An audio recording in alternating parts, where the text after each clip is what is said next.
Hello and welcome to my vlog. I'm Ron. This is where nothing ever happens, but no one's ever complained about it. Tonight we're looking at why, and specifically how our minds handle answering the question why. And grammatically speaking, as an English word, it has so many meanings and is so all over the place that I'm going to use the word what and how and why all mixed together, and hopefully you can keep the concept of what I'm talking about straight in your mind and realize when I'm using the word in the specific context of figuring out why things are the way they are, why things happen, and when I'm just using it in speech. I'm going to shoot from the hip on this one. The words are going to get mixed up. I'm sorry if I lose a few of you. Is there anyone out there? But here we go. So why? Let's start in an area where you would think we would have why figured out. An area where we're precise and methodical and we document and we measure very carefully, and that would be science. And let's actually start at the most understood and utilized science. Physics, applied science, things like these cameras, going to the moon, cell phones, automobiles, bridges, places where we have our stuff together. It's all based on what? We study what is, what happens when things react together, we observe, we write down, and then we do some magic with math. Once we analyze and measure enough stuff and deduce an algorithm or a mathematical formula that enables us to calculate predictably what has happened, and then we can change some of the numbers under these certain circumstances with temperature or location or elements, what would happen, and we can go test that and find out that in fact it was correct. We're rolling. And if it was wrong, well, we go back and we tweak the formula some more until we get it right. It's all based on what we're observing, what. We do amazing with that. Why? Why is a magnet magnetic? We can write a book about magnets. We can put labels and terms and what's down to an nth degree. And the mistake we make is we figure that once we have the what's down so eloquently that that's a why. But we really don't know why things are magnetic. We don't know why electricity flows through a wire. We know how to use electricity fantastically. But what is electricity? Why does it work the way it does? We don't know. We have a speculation about why the planets and stars and galaxies are all moving away from each other in space. Well, run it backwards in time. They must have all started at one point and we had a big bang. That's a why. Most whys are theories, you may notice, even in science. If we put enough matter or energy in one spot in space, it creates a black hole, an area with such intense gravitational pull that nothing can escape. It does not spew a universe out its butt in all directions. It collapses and sits there. We speculate that under those conditions things must be entirely different. Gravity reverses and universe. It's not a very good why. It's a theory. Why is there life? Why does certain inanimate matter eventually arrange itself to become something we would call alive? Why then does that inanimate matter that has become alive then develop consciousness and become aware of itself? We don't know why. Why is there anything in the universe at all instead of absolutely nothing? We don't know why. So if science is floundering about this much with the whys of things, in the hard sciences, even in physics, when we move on to less solid, more complicated areas, like when you throw some life in and you have biology, we can study biology, the chemical reactions, the mating patterns, migratory paths, food, breeding, genealogies, what have you. We don't really know why life works, period. Explaining it to the nth degree is, again, a lot of whats. It's not a good why. If we knew why, we could devise a diet for humans that is perfect for every one of them, and if everyone ate that, they would all be healthy. But we can't.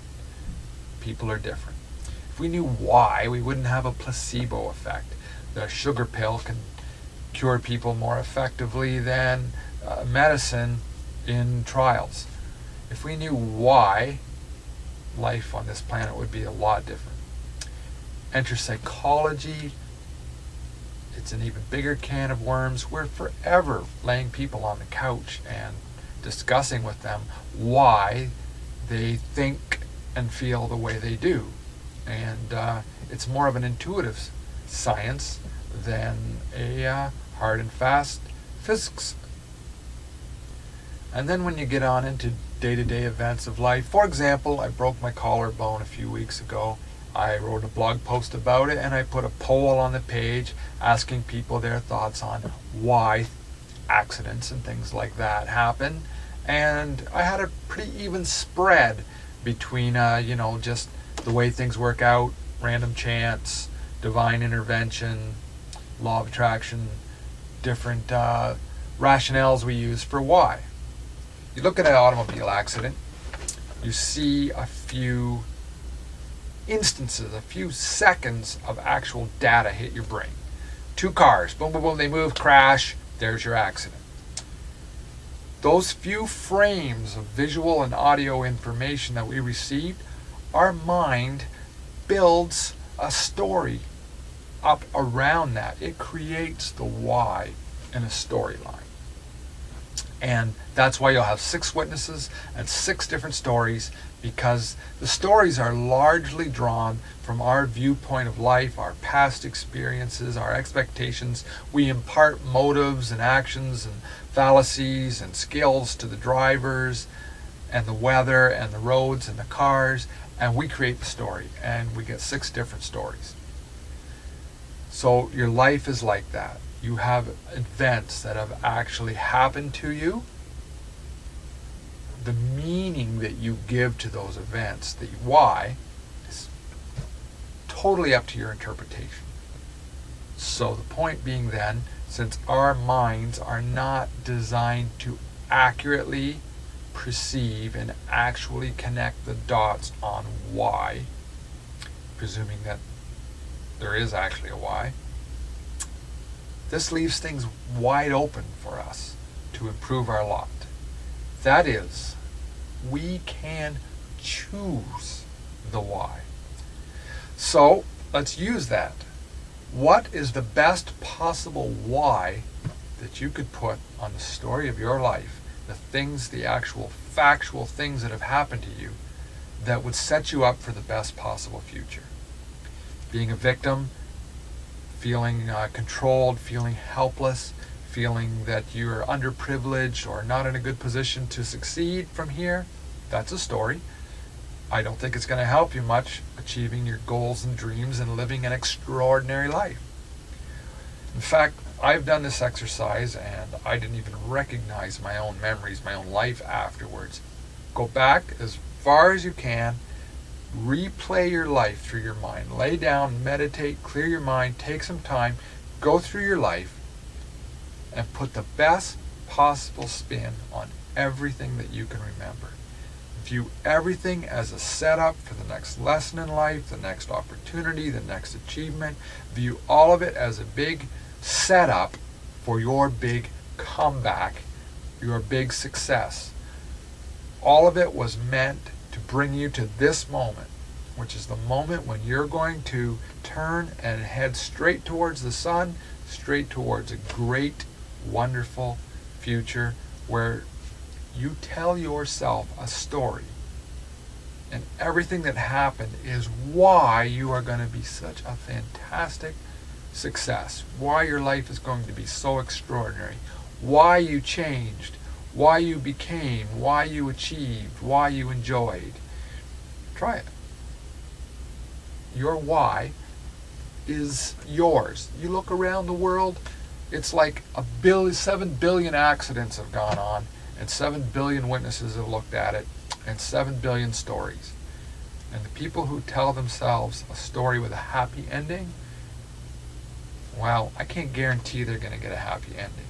But the people who are telling themselves a hard luck sob story of victimization and powerlessness, their odds of having a good ending are infinitesimal compared to people who are telling themselves a great story and a great why, which only leaves how.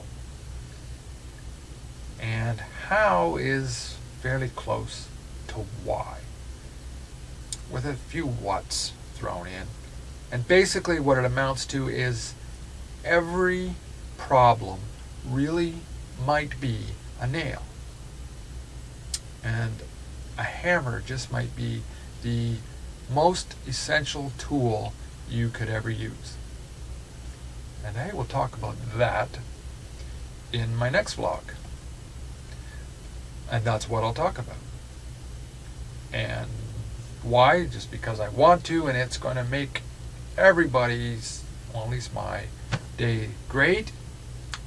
And we'll just have to see how.